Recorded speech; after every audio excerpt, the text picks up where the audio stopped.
नमस्कार, आप देख रहे हैं हेडलाइन 24 न्यूज़। खबर है अमेठी से।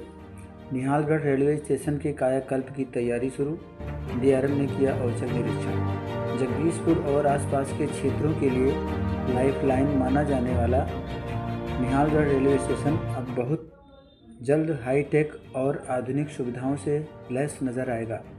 हाल ही में मंडल रेल प्रबंधक डीआरएम ने अपनी टीम के साथ निहालगढ़ रेलवे स्टेशन का विस्तृत निरीक्षण किया, जिसके बाद विकास कार्यों में तेजी आ गई है। अमेठी से ब्यूरो रिपोर्ट।